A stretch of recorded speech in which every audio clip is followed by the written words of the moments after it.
Hello! Today on Ramblings with Rebecca, we're going to continue our series on the sources of international law. Next up is general principles. Can we get more vague? Yes, we can, is the answer to that question. We're lawyers, we can always get more vague. Anyway, okay, so as we mentioned on Monday, Article 38 of the Statute of the International Court of Justice is where we're pulling this list from and where people generally tend to refer back to as far as the sources of international law. We had treaties, which are the biggie, and then Wednesday we talked about customary international law.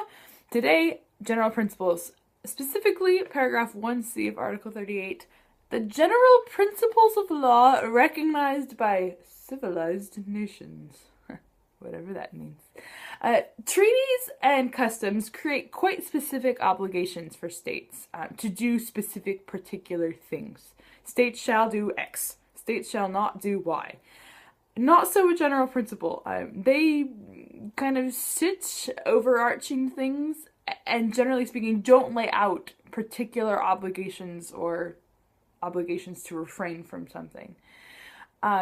Instead, they are used to guide, inform, interpret generally all of those other rules and norms that do lay out specific obligations.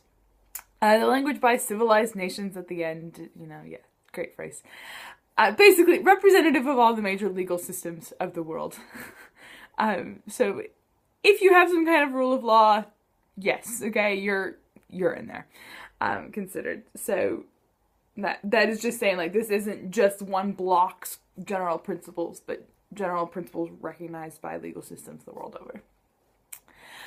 So this serves several purposes. One is to kind of fill in any gaps if there aren't customs or treaties that are relevant, so that it's just a practical, practical piece, so that the ICJ can base decisions on something.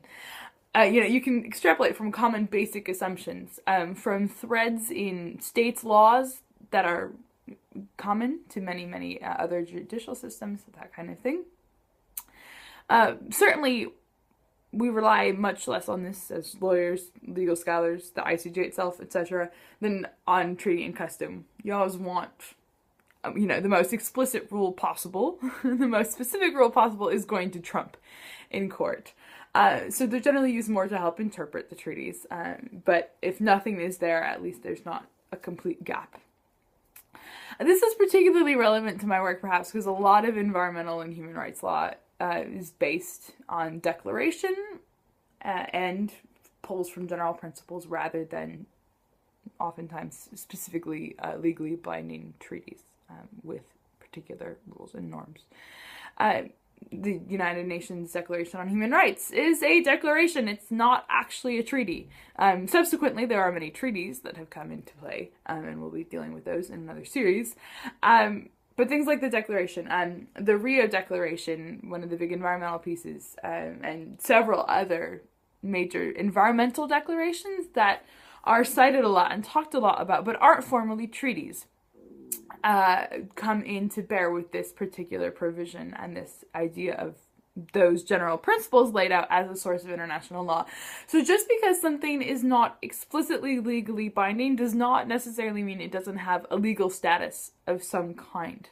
It's just going to be more vague and not as easy to prove, right? It's harder to hold states accountable to a general principle, right, because they can argue, well, we worked within that principle by doing X, Y, Z, right? Whereas it's a bit more clear when states have or have not violated a rule or a norm that says, thou shalt do, thou shalt not, kind of thing.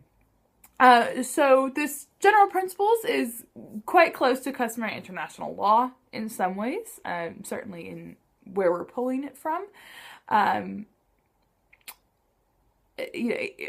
way we're putting it from is that, it's a general from all civilized nations, that kind of thing. However, general principles tend to be, not always, but tend to be more explicitly written out. Not necessarily, they can just be extrapolated from general, like basic assumptions in constitutional and states' legal systems. But for the most part, they're coming from somewhere. Yeah. I think I have a few more seconds left, but that's, I think, really all I have to say about general principles. But we'll be exploring more specifically what some of those principles are when we get to the topic specifics.